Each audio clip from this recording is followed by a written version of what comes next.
Hey beginners, so last week we got to learn a little bit about what in science. Let's see, let's open up our book to remember. We did what? We learned a little bit about the difference between a living and a non-living thing, like a gummy worm and a worm. Which one was living?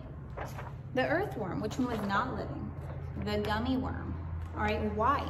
How do we know the difference between a living and not living thing? Do you guys remember? One can breathe, the other one just sits there. One can wiggle around and eat and poop, and you'll have children to have little more worms. But can the gummy worm do that? Can the gummy worm have little baby gummy worms? It can't, it'll just sit there. All right, so today we are learning about plants and animals. Oh, I'm sorry, wrong page for me. Wrong page. All right, here. You should be on the page that looks like this. It says plants or animal, or plant or animal. All right, so let's go ahead and read together. Plants and animals are both living, but plants and animals are different. Ooh, they're gonna tell us the difference between what? A plant and an animal.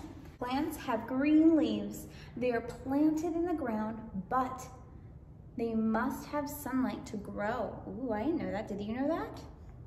Plants use sunlight to make their food. Did you know that plants made their own food? That's pretty interesting, huh? Let's read about animals now. Animals. Animals do not have to be planted in the ground. Animals can live in places without sunlight. So let's see. If you were to get a bird and put them in the ground, can he live like that? No. Normally you do that after they're done living, huh? We do that when the animal would die. But for the animal to live, we don't put them in the ground. Now a plant, if we want a plant to live, should we leave them out of the ground off the dirt laying on the floor? No, we should put them in the ground if we want them to live. So it's the opposite. All right, now looking down here, it says bats live in caves. There is no sunlight in caves, but animals cannot make their own food. So what can make their food? A plant. But what cannot make their food? An animal. Animals have to eat plants or other food. Animals can move around, and plants can only face their leaves to the sun. But the whole plant cannot get up and walk around. That's kind of silly, I think. What if you saw a flower and he was in the sun, but then the sun ended up moving? So he got out of the ground and he walked to the other side of the garden and he planted himself there so he can be in the sunlight. That'd be pretty silly, right? All right, so we have a pretty picture here with plants and a bird. And remember, what did it say? The bird cannot make its own food. So see, the mom is giving a bug that she found to her babies because they can't make their own food. They have to find their own food. But the plant, do you see the plant going and grabbing the birds and trying to eat the birds? No, the plant uses the sun to make its food, so he doesn't have to eat anything else besides what the sun gives him. Now let's turn the page. Now you should be on a page like this. And it says plant or animal worksheet. Look at the pictures shown here. So let's look at the pictures. What do we have? We have a bird. We have a puppy. We have a beautiful set of flowers. And we have, it looks like a baby plant right here. So it says right here on the side, color the plants green, color the animals orange. Now, today, I'm gonna let you guys not listen to the rules of the paper. Teacher's gonna give you a new set of rules. Today, we will be coloring these things based off what color God has given them. Because remember how we talked about yesterday in art, how God loves color and he gave all these things different color? So if you want your puppy to be brown, you can color him brown. If you want your puppy to be white, you can leave him white. If you want your puppy to be black, you can color him black, all right? So we don't have to listen to the little side here. All right, you can color your puppy any color you want, but it has to be a color that God gave him. So that means, can you color your puppy hot pink? Did God create puppies to be hot pink? No. Can you color your puppy blue or red? No, God didn't make them blue or red. So let's make them a color that God has given dogs to be. All right, now looking at our bird, you can make him him black, you can make him white, you can make him gray. And guess what with the bird? Are there colorful birds? There are. So if you want to ask your mommy and daddy to look up a picture of colorful birds, like a macaw or a parrot, you can look up a bird and you can color him based off of the picture and what colors they have. Some of these birds have green or blue, red or yellow, or I think even orange on their wings. All right, so you get to have fun with the bird. Now moving on to our plants. Our little plant here in the ground. What color should we color our little baby plant, do you think?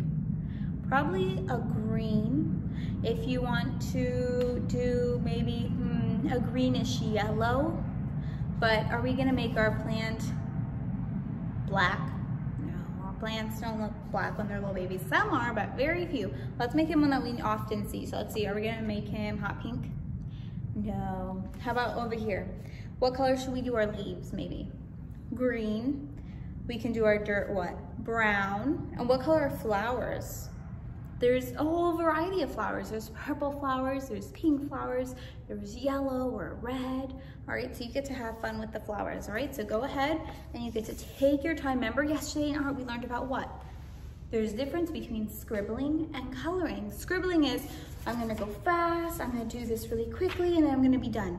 But coloring is what? Coloring is taking your time, going slowly, trying your best to stay in what? The line, so it can look absolutely beautiful when you're done, okay? So always do your best. Now turning the page, all right? I'll let you do that in just a minute. Go ahead and turn the page though. And it says this.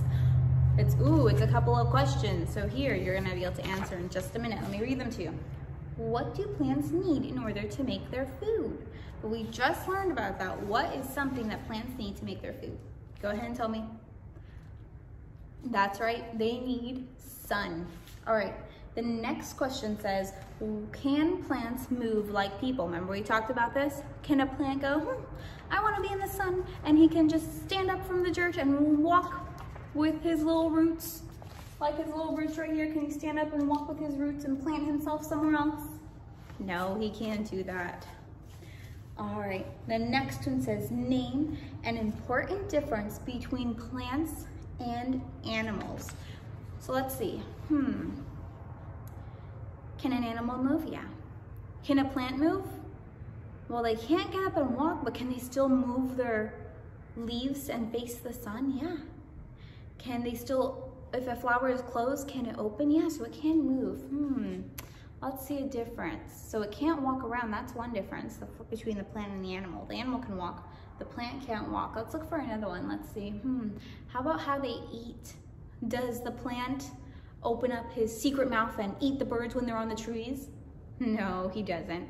What does the bird do? The bird has to hunt for his food and then he eats it with his mouth. Let's think of another, one more. We're looking at differences, right? Difference means opposite.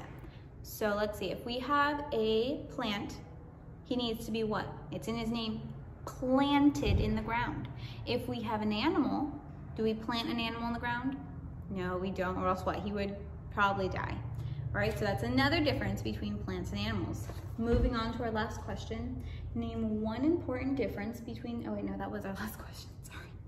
All right, moving on to the bottom, draw a line from the day of creation to the correct thing that was made on that day. See Genesis 1 in the Bible for help. So, right here, what you guys are gonna do is with your mom and your dad, you guys are gonna read all of Genesis 1. And Genesis 1, it's gonna tell us what was made on what day. So God created the heavens and the earth. And then it goes on to say what? God created light, and he saw light was good. The next day he created what? You guys remember? The hemisphere. And after that he created what? The plants and the animals. So what day, so day 1 was light, day 2 was hemisphere, day 3 was what? The plants and the animals. So you're gonna get day 3 and draw a line to the plant on the page, all right? And so on and so forth. So you're gonna go ahead and read all of Genesis, and then you're gonna match everything up to the correct day. Now, Genesis can be a little hard to read because it's a lot. So find your parent to do that with you for science. And that is your last page And next week, we will go on to part 3. I hope you guys enjoyed.